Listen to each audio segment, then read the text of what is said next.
Doctors को अब नहीं मिलेंगे दवा कंपनियों से महंगे गिफ्ट।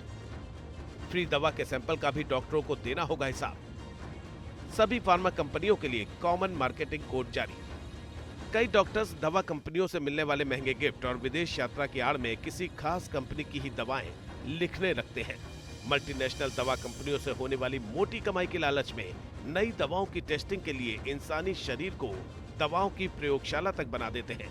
ऐसे डॉक्टर्स और दवा कंपनियों पर नकेल कसने के लिए सरकार ने कॉमन मार्केटिंग कोड जारी करने का फैसला किया है। फार्मास्यूटिकल्स कंपनीज पर नकेल कसने के लिए केंद्र सरकार की तरफ से एक यूनिफॉर्म कोड जो है वो लेकर आया गया है। यूनिफॉर्म कोड हम आपको बता दें, एक प्रक्रिया रहेगी जिसके तहत अब सारी कंपनीज को अब उन कोड को फॉलो करना होगा। डॉक्टरों को भी फंक्शन करना पड़ेगा और किस तरीके से उसमें एसोसिएशंस जो हैं तमाम, चाहे आईएमए की बात करें, डीएमए की बात करें, या तमाम एसोसिएशंस की बात करें, उनको भी अब एथिक्स कमेटी के अंतर्गत ये सारी चीजों को ध्यान में रखना होगा और अगर वो फॉलो नहीं करते तो ऐसे में उनको दंड भी दिया जाएगा। दवा कंपनियों के मार्केटिंग और डॉक्टर्स पर नकेल कसने के लिए जो कॉमन मार्केटिंग कोड जारी हुआ है, उसके मुताबिक दवा मार्केटिंग कंपनियां अब डॉक्टर्स को किसी तरह का गिफ्ट नहीं दे पाएंगी और वर्कशॉप के नाम पर हेल्थ केयर प्रोफेशनल्स को विदेश यात्रा और होटलों में ठहरने का खर्च भी नहीं उठा सकती हैं।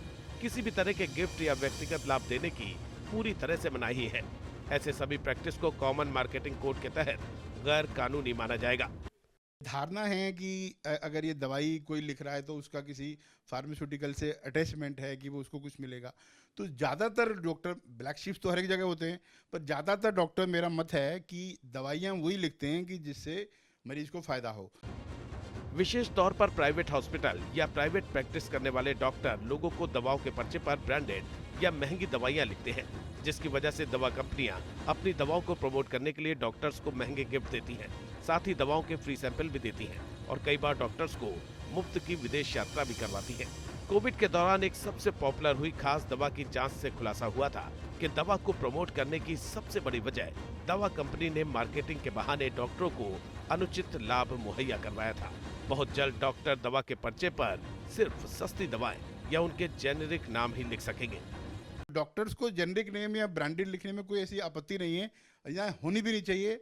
और यही मेरी है कि गवर्नमेंट थोड़ा सा उस पर निकल कर, एक दवाई की आप जेनेरिक देखें 30 रुपए की है और वही दवाई अगर ब्रांडिंग देखें तो 300 रुपए की है या 3000 रुपए की भी है। जो जेनेरिक का रेट वो गवर्नमेंट रख रही है, ब्रांडेड कंपनीज का रेट भी उससे 10% प्लस माइनस रखे। कॉमन मार्केटिंग कोड लागू होने से सबसे ज्यादा फायदा आम आदमी को मिलने वाला है। हरीश झा के साथ टीम न्यूज़ नेशन।